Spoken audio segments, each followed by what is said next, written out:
আসসালামু আলাইকুম। Hello everyone. ওই ছেলেটা তোমার কে হয়? ওই মেয়েটা তোমার কে ছিল? সে আমাদের কে হয়? তুমি আমার কে হও? আমি তার কে হই? তো বন্ধুরা, আজকে আপনাদের এই ডাউটটা ক্লিয়ার করতে যাচ্ছি। খুবই সুন্দর একটা স্ট্রাকচার। এটা আমাদের দৈনন্দিন কথাবার্তা আমরা খুবই ব্যবহার করে থাকি। তো চলুন আমি আপনাদের আগে স্ট্রাকচার বানিয়ে দিই কীভাবে এটা ব্যবহার করবেন। তো প্রথমে হচ্ছে আপনার হু দেওয়ার পরে তারপরে হচ্ছে আপনার হেল্পিং ভার্ব দিবেন। তারপরে হচ্ছে আপনার ওই সাবজেক্টটা দিবেন। তারপরে সাবজেক্ট দেওয়ার পরে তারপর হচ্ছে আপনার টু, তারপর হচ্ছে আপনার অবজেক্ট দিবেন অথবা যে কোনো ওয়ার্ড। তো হু নিয়ে কিন্তু আমার একটা আলাদা আপনার সেপারেট ভিডিও দেওয়া আছে, সেখানে প্লেলিস্টে গিয়ে তো হু এর যে ডাউটটা আছে এটা আপনাদের ক্লিয়ার হয়ে যাবে।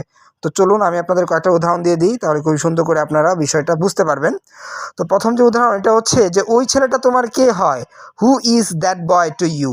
হু is that boy to you? ওই মেয়েটা তোমার কে ছিল? ওই মেয়েটা তোমার কে ছিল? Who was that girl to you? Who was that girl to you? সে আমাদের কে হয়? সে আমাদের কে হয়? Who is he to us? Who is he to us? আর তুমি আমার কে হও? তুমি আমার কে হও? Who are you to me? Who are you to me? তোমাদের সর্বশেষ একটা উদাহরণ দিয়ে দিই যে আমি তার কে হই? Who am I to him? Who am I to him?